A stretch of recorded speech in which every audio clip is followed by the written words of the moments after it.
I now call this board meeting to order. This is a special meeting. Roll call shows that all 5 board members are in attendance. Could we stand for the Pledge of Allegiance, please? Mrs. Dean, would you lead us? I pledge allegiance to the flag of the United States of America and to the republic for which it stands, one nation under God, indivisible, with liberty and justice for all.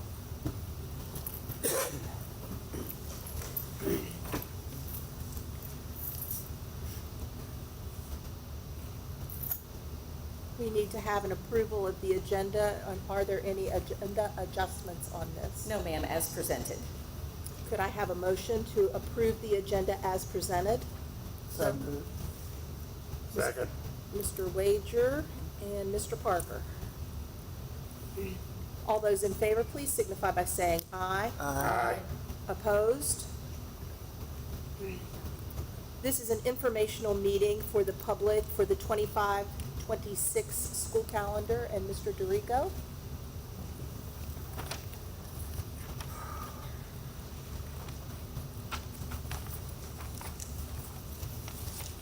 By statute, we have 2 calendar hearings each year, and this would be the second calendar hearing. And as we discussed at the last hearing, this calendar is very similar to the current calendar we have. There are 5 counties who come into consideration for this calendar, bringing in Lewis and Barber because of Fred Everly Technical Center, and Gilmer because Lewis shares an elementary school with Gilmer, and then Calhoun because Gilmer and Calhoun share a technical center. So with that collaboration, we try to stay as narrow as we can to what we've done previously, so our families are not surprised and expecting what we produce as far as the calendar is concerned. We'll tell you that Barber County has approved their calendar. Lewis County, I believe, had their first hearing last night. I have not had an update on how that went at the hearing, but they're progressing. Gilmer usually is in line with Lewis as far as their timing. I've not heard from him either, but I think that they're all very similar. There are a few nuances to communities. Ours has the May date for the Strawberry Festival as a day where students aren't present, and Barber County has a fair. I don't believe at this time Lewis County has any specific days that they take off, but they try to coincide those with one of the Barber or Upshur days so that Fred Everly students are consistent. They're not missing instruction there. The 280 employees would start on August the 11th, and they would finish on June the 5th. The student start date would be the 14th of August, and their last instructional day would be the 29th of May. With that being said, that 14th day of August for student start date, we have that down as a PL half day. We have found traditionally that that's a pretty good opening for us. Staff would be here for a full day, of course. Students would be dismissed early, and that gives you kind of a soft opening. If there's any issues, you have a chance that afternoon to iron some things out. And we also, by design, instructionally start on later in the week at some point. This time it's a Thursday. So Thursday and Friday, you have a chance to operate school, and then if there are big issues, you can correct those hopefully over the weekend and come back Monday. And I think there's challenges as far as, class locations, all those things can get ironed out in the first couple of days, hopefully, and you would have a smoother start then come the following Monday. Semesters, and we got into looking at semesters several years ago in this calendar, because in this group of calendar committee people, because of instructionally at least at the high school level, it's nice to finish at the Christmas break time. That helps your semester exams. You're not leaving for Christmas break and coming back. This year would have posed a serious issue trying to get semester exams in January with the schedule we had with missed days. So that has worked fairly well. There's 85 days in this first semester in this calendar and 95 in the second. So it's relatively balanced. You have to give and take in that because of where Christmas falls and obviously where the start date is. And I oftentimes think about people who there's a lot of comments in public, at least, about starting after Labor Day and ending before Memorial Day. And that is possible. It can happen. But those breaks would look a whole lot different in Thanksgiving time, Christmas time, spring break. It would really condense things quite a bit to do that. There are guidelines, of course, that we have to follow, and getting that 180 instructional days in a balanced manner that provides some breaks, and those are good for everybody. I don't want to, take away from the value of those for staff and students. It's good that those breaks are built in where they are, and in some cases, we've tried to even manipulate that a little bit more. You can see from, the time of Martin Luther King Day in January till spring break is a long haul of instruction, which is good instructionally, but at the same time, there's a couple of PL days placed in there because there's a need to regroup at times. And those are by design. This does offer a full week at Thanksgiving. It offers students 2 full weeks at Christmas. However, the staff would return for a PM day on January the 2nd. And then the students would return on January the 5th for their first day of instruction after Christmas break. Easter, the current year, Easter is really late. It moves up a little bit to the 5th of April next year. So spring break does kind of coincide a little bit with spring break there. And then the PL day following spring break on the 6th of April. And then that's kind of another little stretch of instruction there, getting into May and testing time so that we can try to get our testing, our statewide assessments taken care of without too much interruption once we get into the May dates, the week of Strawberry Festival. That's a little different than, if there's anything about this calendar that's not truly appealing to me, at least instructionally as you look at it. Election Day, of course, is on a Tuesday, and then Strawberry Festival is the same week on a Friday. So you've got a whole lot of attendance issues in there if you just look at it with a closer eye. So we decided to go ahead and put an OS day on that particular Monday before Election Day, and hopefully curtail some of that.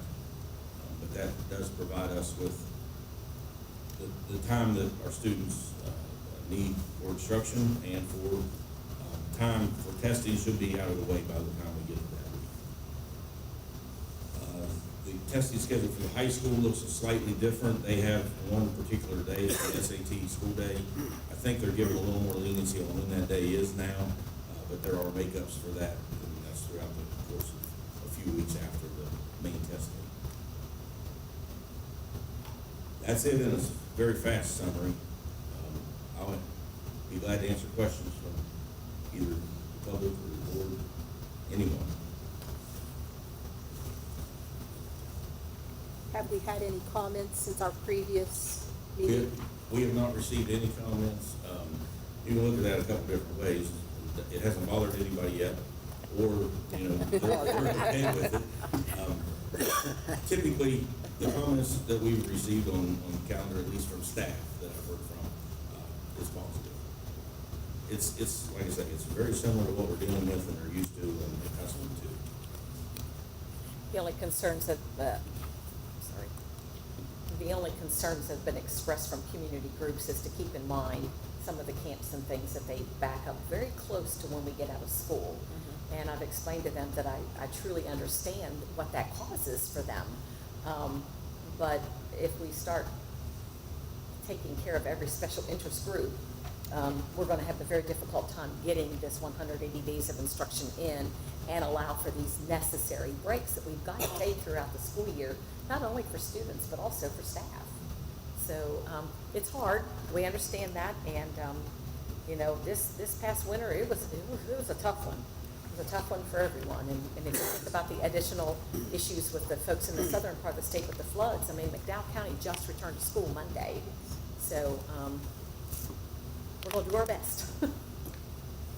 Dorigo, Kyle Langer wanted me to tell you that he would like for it to go 366 days a year. I'm sure he would.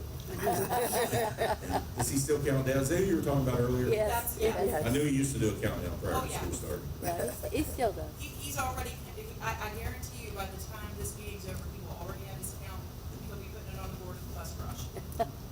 That's neat. And just to reiterate a little bit, Mrs. Miller said about, the breaks are good for students and staff. And we talk a lot about teacher retention and how we can get teachers If you don't have breaks, your teacher retention is not gonna be as positive, I can assure you. I mean, it's just necessary. There aren't many people built to go straight through that schedule.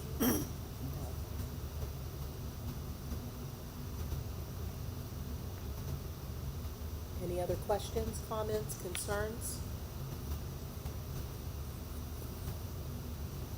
Hearing none, may I have a motion to adjourn this special meeting? Mr. Wager, Move. Susan, Mrs. Pam. All of those in favor, please signify by saying aye. Aye. Opposed? 541.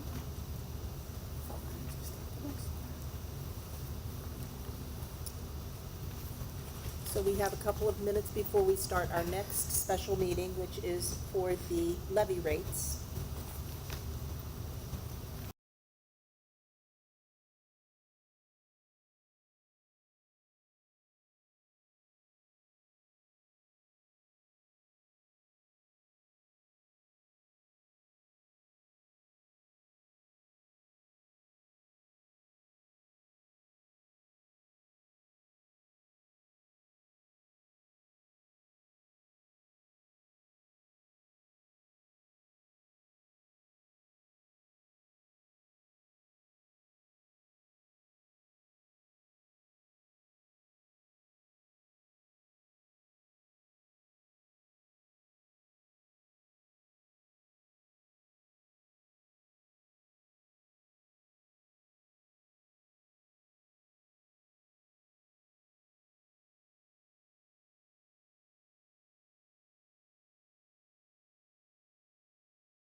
I call this special meeting to order. We will dispense with the roll call and pledge of allegiance since we have already done that. All 5 members are in attendance. Do we have any agenda adjustments on the special meeting? No, ma'am, as presented. Could I have a motion to accept the agenda as presented? So moved. Mrs. Second. Lee and Mr. Parker. Those in favor, please signify by saying aye. Aye. Opposed? Okay, I'm sorry that Sarah could not be with us this evening, but she did have another obligation. The county business officers are meeting in Flatwoods as we speak to discuss changes to PEIA and what does that look like for county school systems and the funding and how it needs to be rolled into the budget for next year. We did provide you with a copy of the proposed levy rates for Upshur County Board of Education. That is the first page, and the second attachment shows you the certificate of valuation. The keys to this are to understand that the current expense levy rates have not changed. So for each of the classes, those rates have remained the same from last year. However, what has changed is there is a decrease that we will be receiving from the levy of $239,510. That is based on last year's regular levy rates to what is being presented this evening to us as proposed levy rates. So it does decrease the amount that we will be receiving in the county school system by $239,510. What we will do with this schedule, we will immediately forward this to the state auditor's office, and we will publish in the local newspaper as required by law. And we will then also have to recess this so that we can lay it over for all of those statutorily things that must occur, and then come back together in April to do the final approval. Understanding that we will already have had an approval from the state. They already have these in their possession, so they do know what these look like. And then it'll just be a formal, let's share it back with everyone that is in attendance. Does anyone have any questions about this? On the certificate evaluations, Yes. I did get a copy of last year's from the assessor's office. Yes. And as you indicated, excuse my voice, approximately $30 million down in valuations, $7 million down in Class 2, approximately $30 million down in Class 3, and then $7 million plus in Class 4. On those, assuming the state aid formula would be consistent, I know that's a big assumption at this time. Right. But in past years, that 225, 230, whatever that calculates out to be, would be made up in the school aid formula. Am I correct? You are correct, Mr. Parker. Not sure about this year. Correct. And that does bring about, a concern about what is happening or what is ultimately going to happen with the legislature, because we do know that they are discussing school aid formula. And there's been a couple of bills that have already been brought forward. So yes, there is still that concern. In the future, it may be beneficial to show last year's certificate evaluation and the reduction or increase in revenue. I'm familiar with it just based on past experience and knew how to calculate that.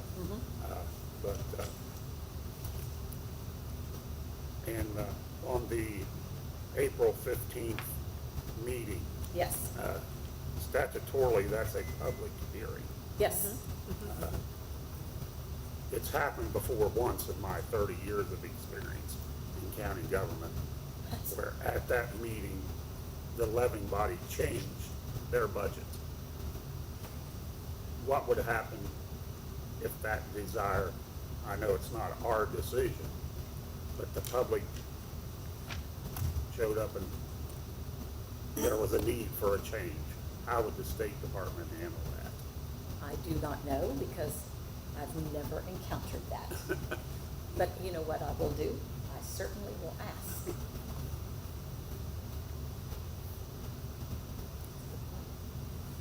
Because it's that meeting normally where a levying body officially adopts their Yes. levy rates and their budget.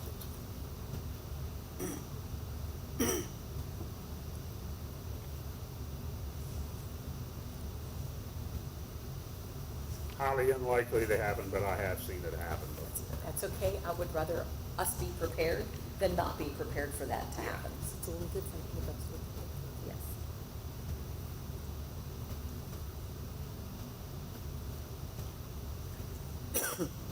Are there any other questions, concerns, comments?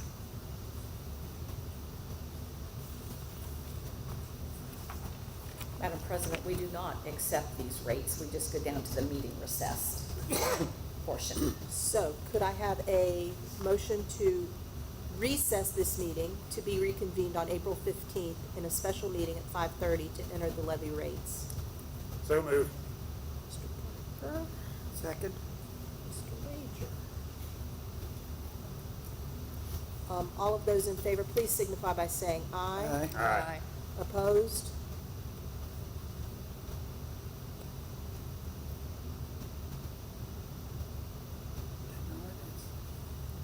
And we just say that the meeting recessed. At 5:46. Yes.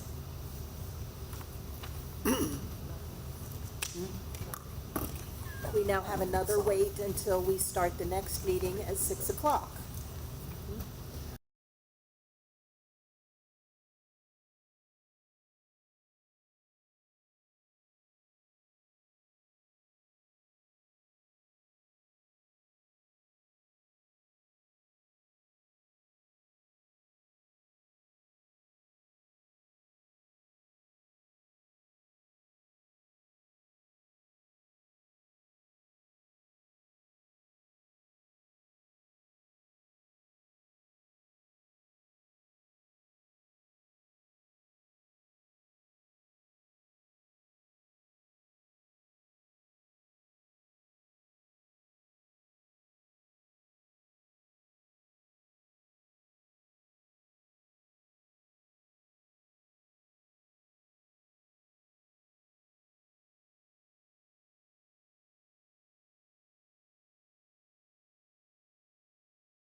now call the regular Upshur County Board of Education meeting to order. All 5 members still are here. Still here. Still here. Could we please do the pledge again, since this is the regular meeting? Mrs. Dean, will you lead us again? Pledge allegiance. To the flag of the United States of America and to the republic for which it stands, one nation under God, indivisible, with liberty and justice for all. We've gained some people since we did it 30 minutes ago. Mr. Wager, would you do the mission statement for us? Upshur County Schools is committed to creating a united community for educational excellence. Do we have any agenda adjustments or changes? No, ma'am, as presented. Could I have a motion to accept the agenda as presented? So moved. Second. Dean and Mr. Parker. All those in favor? Aye. Opposed? We have no delegations this evening, so we are to the superintendent's update. I did give you a copy of it this evening again. I just wanted to point out a couple of things from the legislative session. I did receive word today that the vaccine bill that did progress through the Senate did progress through the House and was on the committee schedule today. I do not know the result of that because I did not have an opportunity to listen to that committee during the meeting time.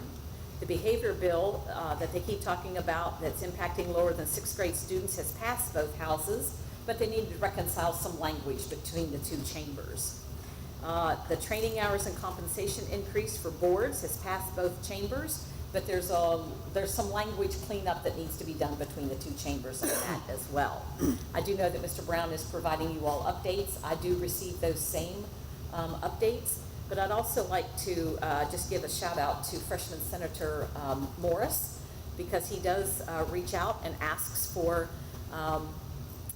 my take on the education bills as they're being presented in Senate Education, and I will tell you that's a first. Normally we are kept out of any discussions, but I do appreciate that he is reaching out and asking for some feedback.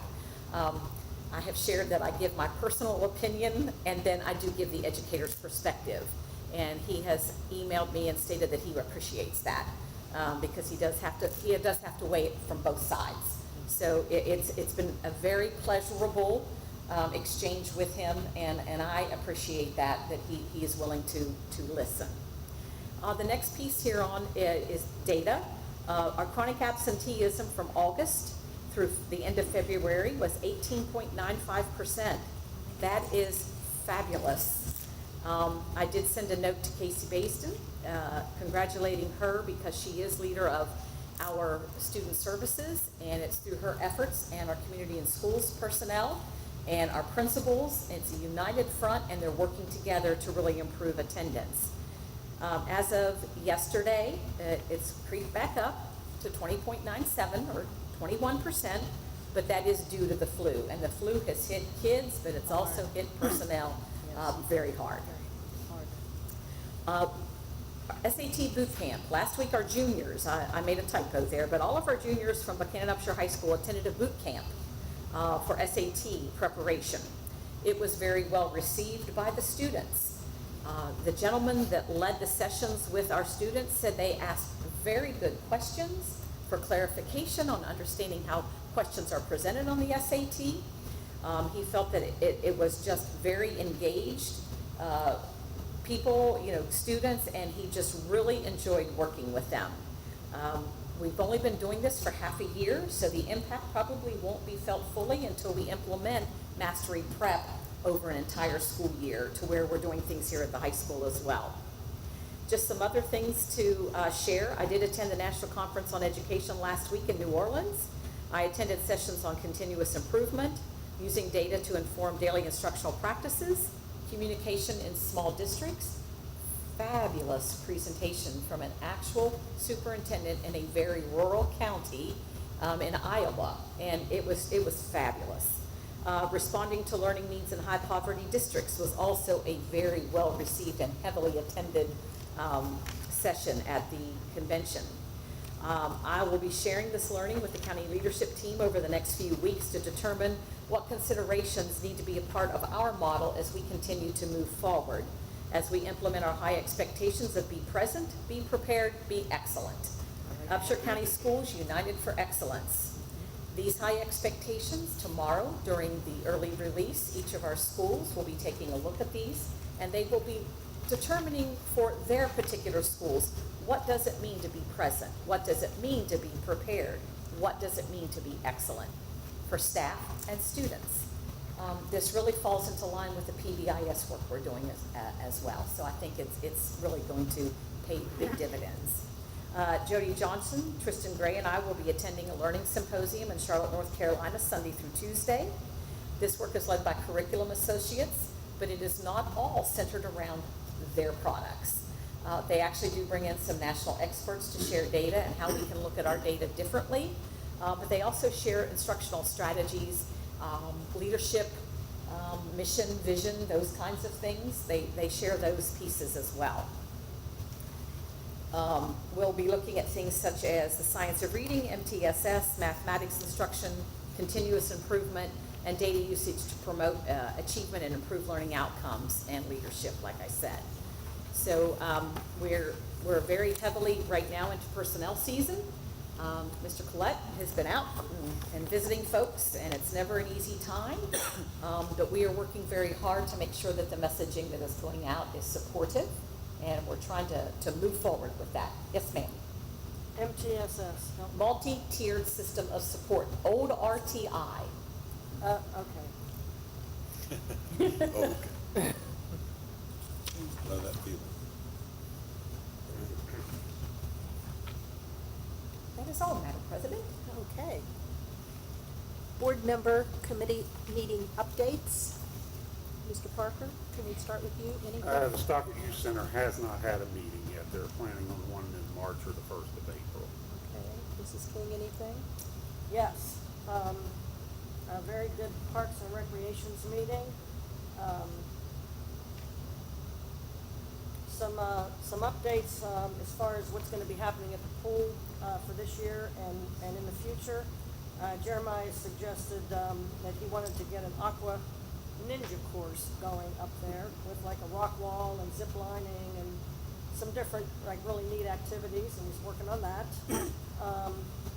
Also, going to implement new security cameras because they're needed in different aspects and different areas that are not being watched right now.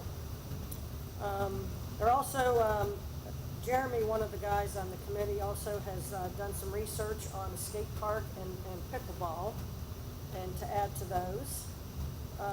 They want to move the volleyball court because it needs moved because I guess the ball keeps going downhill. So they want to try to move that and maybe change places with a bike skills park and put that there and put the volleyball court in another location. He talked about the water trail, you know, from Hampton all the way down, and that they're going to be in charge of the Hampton, the Gary Bailey on the Hall Road, and of course the top in Hampton, and of course at Westland. And let's see, payment of bills. They did purchase defibrillators for children to have there just in case because they did not have those. And they also want to install cameras down by from the park to the scoreboard because that area is not covered as well. Some Amazon concession supplies that they have purchased. They purchased an air fryer oven for the concession stand, hot dog roller, heating stand, shelving, and snow cone machine. Yeah. A trails update. There's going to be a site, try this, West Virginia, for biking across the Mountain State, which is pretty exciting for people who want to do that. There's still a lot of activity on the trails. They are going to be selling memberships to the pool beginning March 1st, obviously last week. and they're advertising for employment there for lifeguards, concession stand folks, and admissions. They got the lockers from the USPFO, and they got full lockers and half lockers, and they're going to be installing those, painting them and installing them, and they're going to charge like $20 a season so that somebody can just come in and have their own locker and their own lock. A big event that's coming up is Fitness Weekend, and that's going to be June 7th and 8th. They're going to be inviting sports teams from Buchanan, Upshur High School and Middle School to like run events if they want to do run events or have like wrestling, tourney, or some type of races or tennis or pickleball. And basically people, if they want to, they can even do fundraisers during that weekend and set up a booth. They are expecting around $12,000 to $15,000 in sponsorship for that weekend. So it's going to be a big weekend for the county. I think that's it. Thank you. Mr. Wager? We met at Fred Everly this afternoon, and Fred Everly has adopted the same makeup days as Upshur County will have, which are April 18th and May 16th, which were OS days, and then June 2nd and 3rd. Tomorrow morning at the middle school, Fred Everly will be conducting a career exploration, I just call it career fair, at the middle school tomorrow. March 29th, for the first time, Fred Everly will be hosting part of the state Skills USA contest, which they're kind of excited to be doing. Plus also, March 28th and 29th, we will be sending 38 students to Harrison, Marion, and Mon counties for the Skills USA state contest. Tonight, the Fred Everly is doing community, I guess you call them community awareness programs. Tonight is resume building, and they bring someone in to help people that want to learn how to do a resume. And I think they had 15 coming tonight, but it's open to more than that. And then next week they'll be doing CPR. And May 20th is graduation for Fred Everly. Upshur County is hosting it. It will be at Wesleyan at 7 p.m. Everyone's welcome. That's it. Thank you, sir. Mrs. Dean, anything from the library?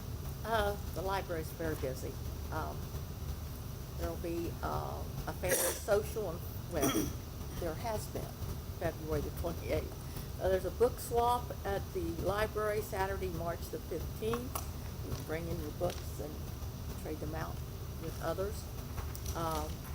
On Saturday, April the 5th, there's going to be a Plant and Prosper event, and you'll have seeds and library swaps, and they have a seed catalog there that you can go in and get all the seeds, some seeds from very unique plants are there. And they're going to teach you how to plant them. They're going to teach you about bulbs and gardening techniques. So that's on April the 5th. The ranch dinner is April the 25th, between 5 and 8. And make sure you reserve a place for that, and it's good. And then the Spring Middle School Art Show, 6th, 7th, and 8th grades, April the 28th through May the 10th will be going on. We lost our assistant director who resigned, and so now we're looking for another assistant director. So that's it. Thank you. I attended the 4-H Foundation's meeting, and we do have Stephanie Jack as our new chair for that organization with Lindsay Beaver as our assistant. And this was my first meeting with the 4-H Foundation's group, because this was the first meeting they'd had. I had participated in the interview process, which we did through Zoom, and I got to meet Brittany Liggett, our new ag agent that we are sharing with Randolph County, and she's already doing some things with Upshur County schools. And we got to vote, and Philip C. is our new youth development coordinator, the old Craig Priester position that many of you all are familiar with. He is from Boone County and has a number of years of experience and is ready to hit the ground running with, and is supposed to be starting within, that was 2 weeks ago that I met, and he's supposed to be starting within 3 weeks. So he was very, I mean, they're pushing to get him here. So that is a good thing, because it looks like there's a hiring freeze coming from WVU. So we got in just on the tail end here, so thank goodness we now have 2 agents working in our county. Yes. Anything else anybody has? Minutes, policies, contracts, and agreements, all of the things have been approved through the state authority, state superintendent of schools. Do you have anything you want to say about any of those? No, they're just as presented. As presented? Yes. Any questions or concerns? If not, could I have a motion to accept these? I move to accept. Mrs. King. Second, Second. Mr. Wager. All of those in favor, please signify by saying aye. Aye. All right. Aye.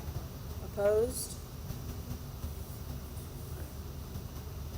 On the MOU that we have, Yes. I do believe there's a student's name in there, if I'm reading that correctly. Yes.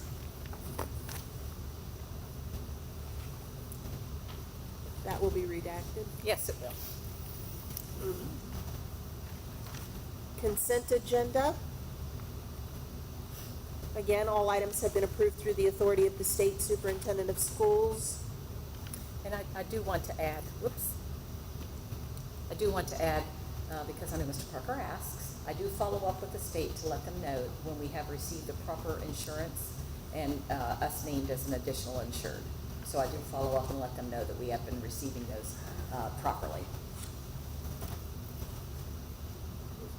I do have a question on one of those as it relates to Elmore Fire Department. Mm-hmm. They're lacking their insurance Yes. information.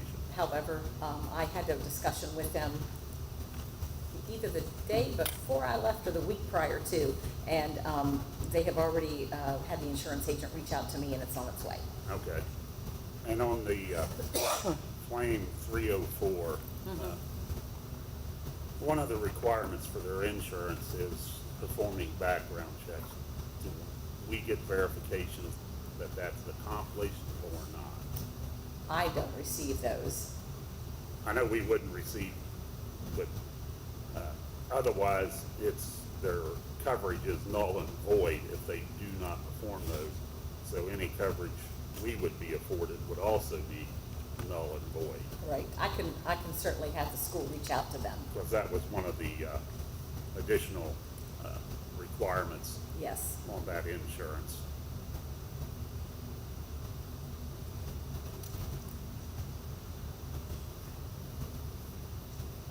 I do have a couple of questions on the field trips if we're ready to go there. Yes. On the Special Olympics, there's the number, and it's the number of adults listed is 5, but only 2 chaperones are listed. And the same on the middle school band trip. There's 5 chaperones listed, but there's 20 adults evidently attending the event. So for the Special Olympics, the adults are the athletes as well. Okay. Okay? And we have been working with them because we are now under a new federal guideline about providing transportation to outside groups. So we are working with them, and that trip may or may not be provided by us, but we wanted to make sure that it stayed on the agenda in case we could work everything out. As far as music in the Parks Festival, they feel that they need additional adults to accompany them since it is at Kennywood and there is free time, so that they can have folks spread out throughout the park. Are they, They're already approved volunteers with the band. that was the next question, thank you. You're welcome.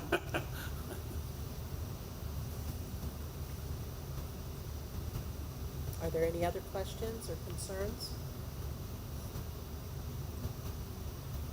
Hearing none, let's move on to financials. Yes, you do have a copy of the approved checks, the budget journal entries, and the monthly financial statements. If you do have questions regarding those, if you could please email me and Sarah, we will get those responses back to you. I had already spoken to Mr. Parker prior to the meeting, and I know that he said he had some questions. And what I'm going to start doing is the questions that he presents to us, then I will have one sent out so that everyone gets answers to those things that he's inquiring about. Okay, So that everybody can be kept up to speed and can understand some of the things that he's asking about. And you all feel like you're being left in the dark regarding those things, if that's okay with you, Mr. Parker. yeah, because I have a question on, just a general question on the journal entries of after the fact, adding money to a line item after it's been expended. In my experience, in county government, we're required to have that money in that line item prior to the expenditure. Do it happen 100% of the time? No. But with our situation, it's happening every month, and this month it's, well, for January, it's $231,200. After the fact type movement of funds. Yes, and as I call it. and I will tell you that's due to lack of drawdowns and or grants coming from others that we're waiting on, but we have to go ahead, and then Sarah will change that. The audit is still occurring, so Mr. Harris from the auditor's office has been assisting her Okay. with getting those and making sure that, excuse me, it's showing where it's drawing down from, when the expenditure occurred, and then how the budget journal entry then changed. Are you aware of our system when we're actually paying the bill? Does it give us a warning that we're exceeding the budgeted line item? I don't believe that it does. However, they are exploring a new system to put into place, which would bring a lot of those features to the front so that it makes it a lot easier. Okay. And the other questions relate to the financial statement. Yes. And I won't go through all of them, but a couple of the major questions that relate to year-to-date revenues being down from last year, and then year-to-date expenditures being up. I understand why the expenditures may be up, especially as it relates to salary. Yes. But the year-to-date revenues are concentrated in local sources of why they're down, of the local source revenue, to the tune of, about $2.3 million. And I'm not sure why the local source revenue would be down. I don't know if that's a lack of collections or a lack of remittance from the tax office, but I'll explain that in more detail when I send the email to you. And then there's 3 or 4 lines I've got questions on. Sure. Thank you.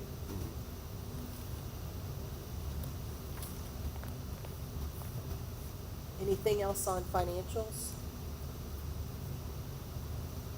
Moving on to student matters, personnel, and legal matters. Again, all items have been approved through the authority of the State Superintendent of Schools, Mr. Collette.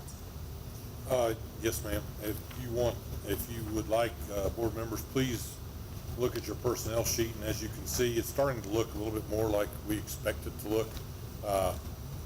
Fewer resignations we have had.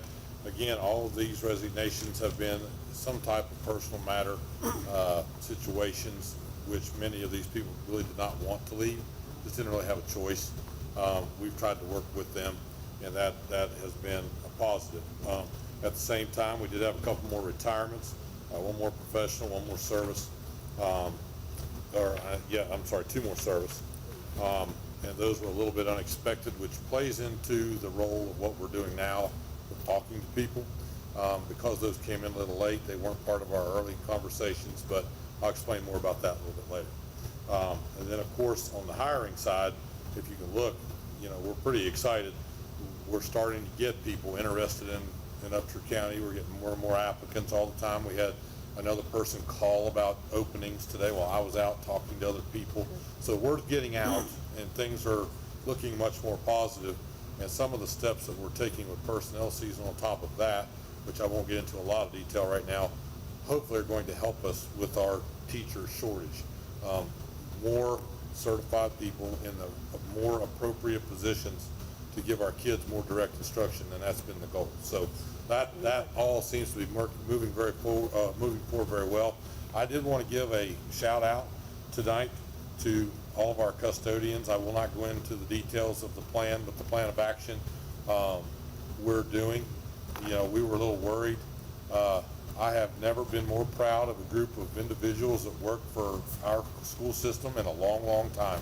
They all, obviously we're not happy, but they were all understanding, and they almost probably 6 times today, different individuals. This makes complete sense. We understand what you're doing. And so I very much appreciate them in a difficult situation. They were awesome today. So thank you. Thank you. So at the next meeting, will we get an idea of what the plan is? We don't, like how many RIFs, how many transfers, how many Not until the hearing date. April has- And April hearing date? 22nd, you will know. on the what? April 22nd. Okay. So the hearings are April 20th? No, you all do not participate in the hearings. I know. There's someone from the state. But when April are they? 17th is one of the, he gave us 3 dates. Right. He gave us 3 dates. And we're not supposed to be there? No, no. Are those open to the It- public to begin with? It depends on the employee. We will set it and then, but it's up to the employee. Do they begin and open and then go to a close? Yes. Yes. If you wouldn't mind, could you notify us? Yes, if anyone would request one, yes. Thank you. Mhm. With that being said, we're down to future meetings. We had a very productive meeting on personnel recently at the board office, and we are having another training meeting on March 14th at 10 o'clock. That's this Friday. One on the 25th. One is for facilities, one is for curriculum. And our next regular meeting is April 15th, which is the recessed meeting that we had tonight for the levy rates. And that will be at 5:45 here at the high school. And then our next meeting after that is April the 22nd at 5:30 here at the high school. Yes. And that will be calendar. Yes, but there will also be a regular meeting on April the 15th after the levy. That's Right. just been inadvertently left off.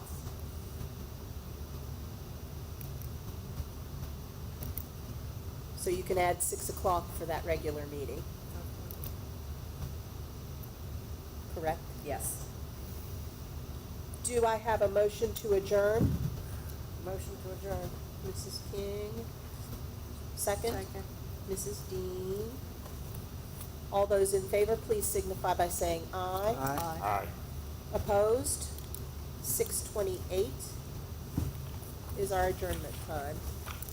Thank you all for coming.